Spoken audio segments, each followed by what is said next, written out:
Seperti kita ketahui bahwa setiap eksportir itu, terutama eksportir yang produknya furnitur, di dalam kartonnya itu biasanya ada namanya kertas assembling instruction atau lembaran kertas yang berisi tentang petunjuk bagaimana merakit, bagaimana menyusun, dan bagaimana produk itu menjadi produk jadi dan untuk dipakai. Nah, ini assembly instruction ke bahasa sederhananya. Nah, yang kita bahas hari ini adalah apakah assembly instruction tersebut bisa menggunakan logo FSC.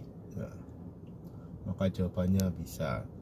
Jadi jika Bapak Ibu adalah eksportir furnitur dan kemudian buyer meminta assembling instructionnya, petunjuk merakitnya itu menggunakan logo FSC, maka beberapa hal harus Ibu lakukan. Yang pertama adalah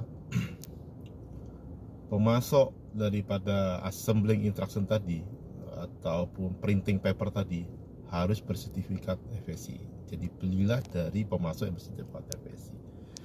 Kemudian pastikan di supplier tadi adalah pemasok bersertifikat FSC dan memiliki produk grup printing paper atau katalog ataupun assembling instruction.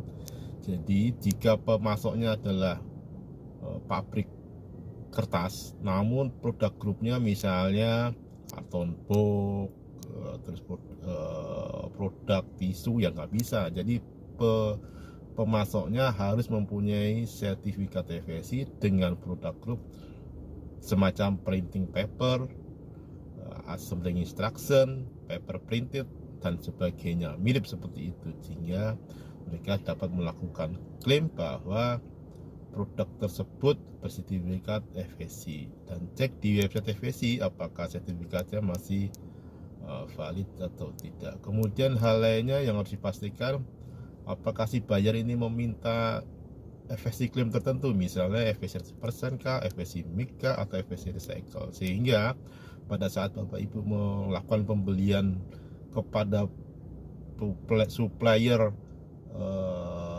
assembly instruction, jelas yang diminta bahwa si buyer meminta klaimnya FSC 100%, maka Bapak Ibu cari pemasok printing paper bersertifikat FSC 100%. Jika permintaan FSC recycle, maka cukup meminta ke supplier FSC recycle. Jika mix, sama, harus melakukan pembelian ke FSC mix. Namun jika buyer terserah sertifikat FSC klaimnya apa, yang penting bersertifikat FSC, maka akan lebih mudah memberikan order kepada perusahaan printing tadi, baik FSC MIC, FSC recycle, atau FSC 100%, dan untuk dikirim.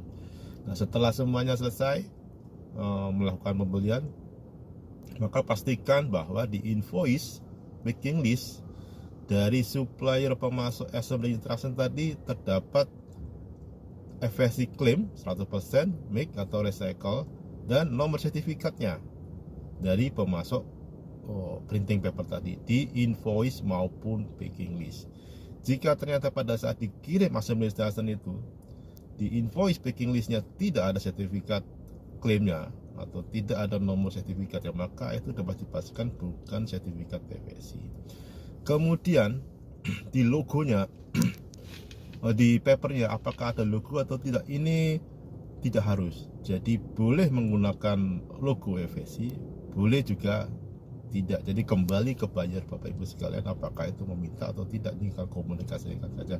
Kalau meminta harus dipastikan logonya sesuai dengan standar di FSC sendiri. Itu aja mungkin sharing dari saya pagi ini. Salam lestari, mari menuju sertifikasi agar hutan kita tetap lestari.